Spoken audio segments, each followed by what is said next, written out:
अस्सलाम वालेकुम गर्ल्स। आज आपका टॉपिक जो है मेजरमेंट प्रॉब्लम के हवाले से है, measurement problems in budget deficit. ये पहले हमने दो प्रॉब्लम्स जो हैं वो पिछले लेक्चर में कर लिए थे।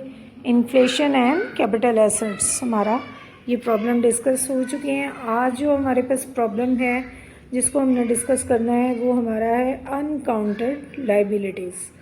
Uncounted liabilities means कि the liabilities of government which are not clear or they are hidden. Implicit liabilities भी आप इसको कह सकते हैं। Some economists argue that the measured budget deficit is misleading because it excludes some important government liabilities.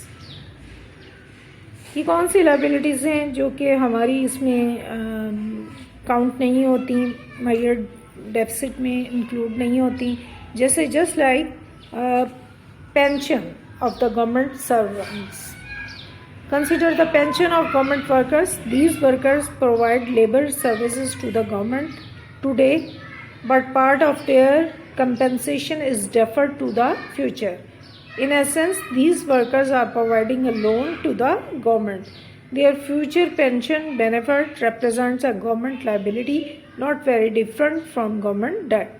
तो जो government servants होते हैं जब वो अपनी ड्यूरिंग सर्विस अपनी सारी सर्विस में से अपनी इनकम में से एक इंस्टॉलमेंट जो है वो उनकी इनकम से कट ऑफ होती जाती है गवर्नमेंट के पास एक, तो उसमें से गवर्नमेंट ने जो है उसको जमा करने के बाद इन द फ्यूचर जब वो रिटायर हो जाते हैं तो उन्हें पेंशन देनी होती है। तो वो कहते हैं कि ये जो गवर्नमेंट उनकी सैलरी से इंस्टॉलमेंट लेती है हर मंथ उनसे, तो ये just like a debt to the government. ये गवर्नमेंट का डेट है और उसके बाद ये गवर्नमेंट की लाइबिलिटी है कि उसने इसको ये सर्वेंट्स को वर्कर्स को पे करना होता है। तो लेकिन ये जो लाइबिलिटी या ये जो डेट होता है इसको गवर्नमेंट डेफिसिट में हम इंक्लूड नहीं करते, तो इसलिए वो कहते हैं कि measured budget deficit is misleading. इसी तरह की और भी हमारे पास जो हैं और भी इस तरह की कई लाइबिलिटीज़ हैं गवर्नमेंट की जो कि इम्प्लिसिट होती हैं और गवर्नमेंट बजट डेफिसिट में उनको इंक्लूड नहीं किया जाता। जिस तरह के सोशल सिक्योरिटी प्लान है, सोशल सिक्योरिटी सिस्टम के तहत भी यही होता है कि people pay some of their income into the system when they are young and expect to receive benefits when old. तो उनकी भी इनकम से जो है वो कुछ वो इंस्टॉलमेंट देते हैं, अपनी इनकम का एक हिस्सा जो है वो गवर्नमेंट को देते रहते हैं और ताकि इन फ्यूचर या जब कभी कोई प्रॉब्लम पैदा हो तो उस वक्त उनको ये जो है इनकम मिले। तो ये भी एक गवर्नमेंट के लिए डेट की सूरत में होती है और फिर गवर्नमेंट के ऊपर ये लाइबिलिटी में इंक्लूड होनी चाहिए कि ये गवर्नमेंट उसको जो है उसने पे ऑफ करना होता है।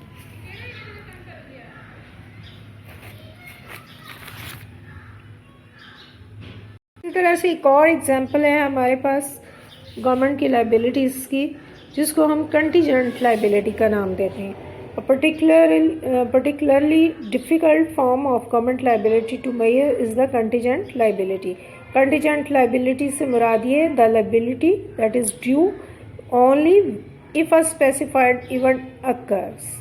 यानी जो कोई अचानक कोई जो प्रॉब्लम पैदा हो जाता है इकॉनमी में, कोई अचानक कोई ऐसे हालात पैदा हो जाते हैं जिस पे गवर्नमेंट को जो है ये एक्सपेंडिचर करने पड़ते हैं, तो इसको हम कहते हैं contingent liability.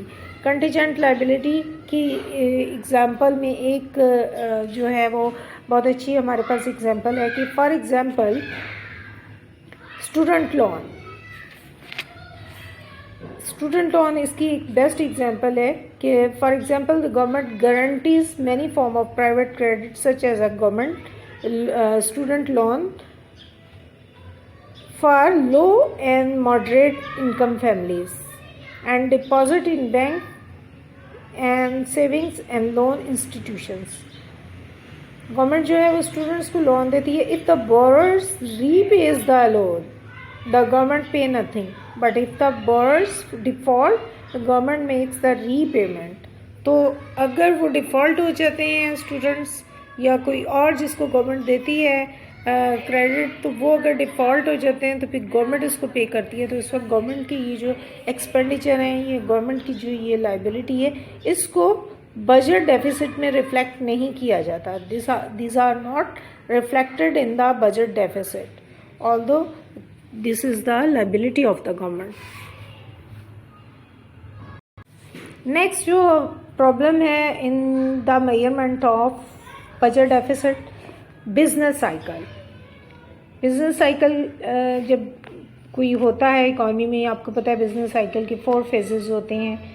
Many changes in the government budget deficit occurs automatically in response to a fluctuating economy. जब इकॉनमी फ्लक्चुएट करती है और different phases of business cycle को फेस करती है, तो उसके अकॉर्डिंग जो है वो हमारा डेफिसिट जो है वो इंक्रीज़ और डिक्रीज़ हो सकता है। तो ये जो ऑटोमेटिक चेंज आती है इसमें बिजनेस साइकिल की वजह से, इसको भी वो कहते हैं, इसकी वजह से भी बजट की जो या डेफिसिट जो है वो उसकी सही मेजरमेंट नहीं होती। For example, when the government goes into a recession period है हमारे पास।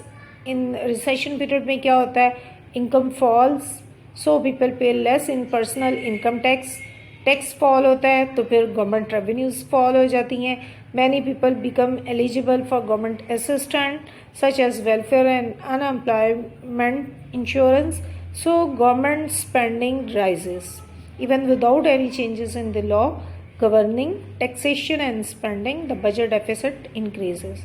तो ये रिसेशन की वजह से ऑटोमेटिकली हमारा जो बजट डेफिसिट है वो इंक्रीज हो जाता है।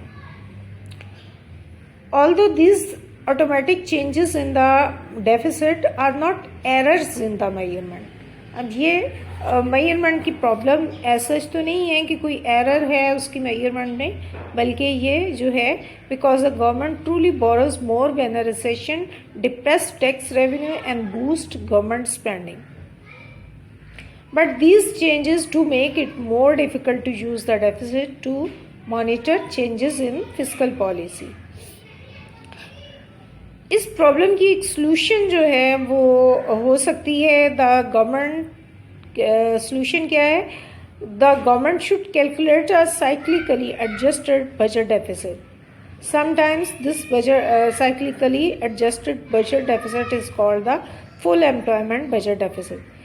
साइक्लिकली एडजस्टेड बजट डेफिसिट ये क्या होता है, it is based on estimate of what government spending and tax revenue would be if the economy were operating at the natural rate of output and employment. The cyclically adjusted deficit is a useful measure because it reflects policy changes but not the current stage of the business cycle.